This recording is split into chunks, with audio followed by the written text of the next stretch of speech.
নমস্কার, মুনস কিচেনে সকলকে স্বাগত। আজকের রেসিপি লেমন পেপার চিকেন। রেসিপিটি আপনারা গোড়া থেকে শেষ পর্যন্ত দেখতে থাকুন।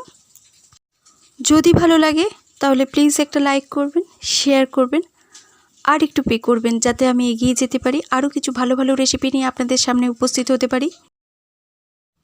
এখানে চিকেন আছে 1 কেজি মতো।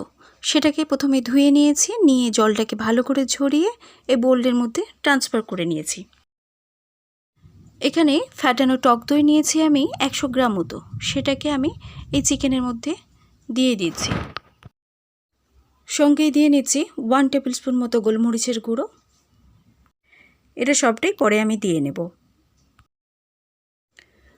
সঙ্গে দিয়ে নিচ্ছি আমি নুনটা প্লিজ আপনারা একটু বুঝে দেবেন। আমি এখানে 1 টেবিল স্পুন মতো নুন ব্যবহার করেছি। এই সবগুলোকে আমি মোটামুটি হাতে করে একটু মাখিয়ে নিচ্ছি। এবার এর মধ্যে আমি অ্যাড করছি 1 টেবিল স্পুন মতো রসুন বাটা। সঙ্গে দিয়ে নিচ্ছি আমি 2 টেবিল স্পুন মতো আদার পেস্ট। আবারও আমি আদার পেস্ট আর রসুনের পেস্টটাকে ভালো করে আমি হাত দিয়ে মাংসের মধ্যে মাখিয়ে নিচ্ছি। এবার আমি এখানে অ্যাড করছি 2টো ছোটো পাতিলেবুর রস। আর পাতিলেবুটা যদি বড় সাইজের হয় তাহলে আধখানা ব্যবহার করলে মোটামুটি হয়ে যাবে। আর একটা কথা বলে রাখি, পাতিলেবুটা আপনারা সমস্ত উপকরণ দেওয়ার আগে তখনই মিশিয়ে নেবেন। আমার কাছে পাতিলেবুটা রেডি ছিল না, সেই জন্য আমি পরে অ্যাড করলাম। বাকি যে গোলমরিচ গুঁড়োটা আমি সরিয়ে রেখেছিলাম সেটাও দিয়ে আমি এবার ভালো করে মাখিয়ে নিচ্ছি। মাখিয়ে নিয়ে মোটামুটি আমি 30 থেকে 40 মিনিট মতো ঢাকা দিয়ে ম্যারিনেট হতে দেব। এবার একটা ননস্টিকি কড়াইয়ের মধ্যে আমি 1 টেবিল স্পুন মতো সাদা তেল দিয়ে তার সঙ্গে সঙ্গে 2 টেবিল স্পুন মতো বাটার অ্যাড করে দিচ্ছি।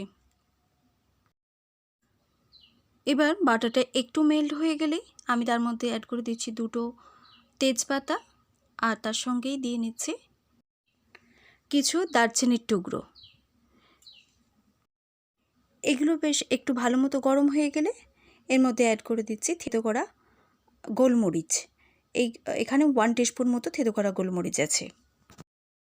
সবটা বেশ ভালো মতো হয়ে গেলে এর মধ্যে আমি অ্যাড করে দিচ্ছি 5 থেকে 6টা রসুনকে আমি এইভাবে কুচিয়ে নিয়েছি, সেটা আমি এর মধ্যে দিয়ে দিলাম। রসুন কুচিটা 30 সেকেন্ড মতো ভালো করে নাড়াচাড়া করেই এর মধ্যে অ্যাড করে দিচ্ছি ম্যারিনেট করা চিকেনটা। চিকেনটা আমার দেওয়া হয়ে গেছে। এবার সব কিছুটাকে মোটামুটি মিনিট 2 মতো নাড়াচাড়া করে এটাকে ঢাকা দিয়ে রেখে দেবো 5-7 মিনিটের জন্য।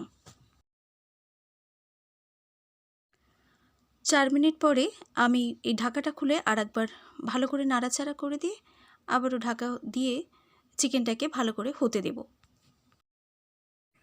ঢাকাটা খুলে এর মধ্যে অ্যাড করে দিচ্ছি কিছু জুলিয়ান করে কেটে রাখা আদা কুচি। 2 ইঞ্চি মতো আদাকে এইভাবে আমি সরু সরু করে কেটে নিয়েছি। একটু নেড়ে ছেড়ে আদার ফ্লেভারটা যাতে ভালো করে ঢুকে যায় সেই জন্য আরেকবার ঢাকা দিয়ে নেব মিনিট খানেক মতো।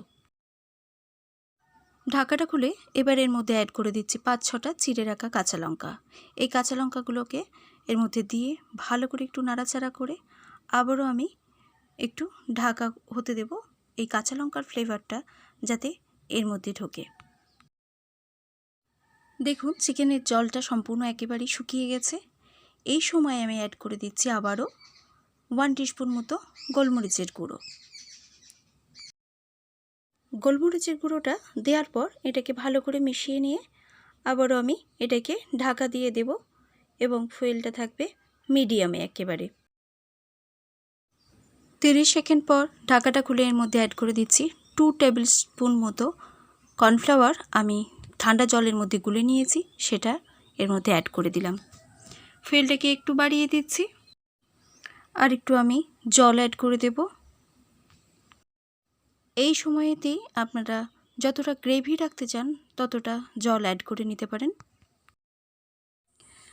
ঢাকাটা খুলে এবার এর মধ্যে অ্যাড করে দিচ্ছি দুটো কাগজি লেবুর পাতাকে এইভাবে ছোট করে কেটে নিয়েছিলাম।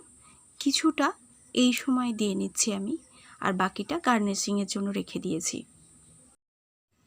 পাতার ফ্লেভারটা সম্পূর্ণ আসার জন্য মোটামুটি 30 সেকেন্ড মতো আমি ঢাকা দিয়ে রেখে দিয়েছিলাম। এই রেসিপির সমস্ত উপকরণ আপনারা ডেসক্রিপশান বক্সে পেয়ে যাবেন। তৈরি হয়ে গেল আমাদের লেমন পেপার চিকেন। এটিকে আমরা রুটি, ভাত এবং টোস্টের সাথে সার্ভ করতে পারি। এইভাবে একবার বাড়িতে বানিয়ে আপনারা অবশ্যই জানাবেন আপনাদের রেসিপিটি কেমন লেগেছে।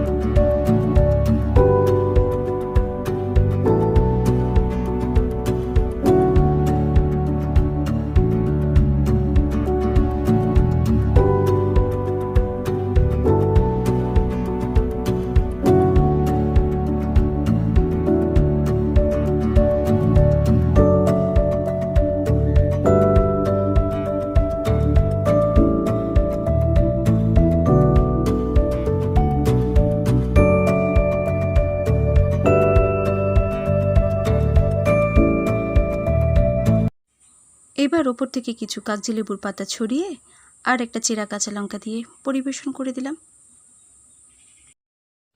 ধন্যবাদ আপনাদের মূল্যবান সময় থেকে আমায় একটু দেওয়ার জন্য।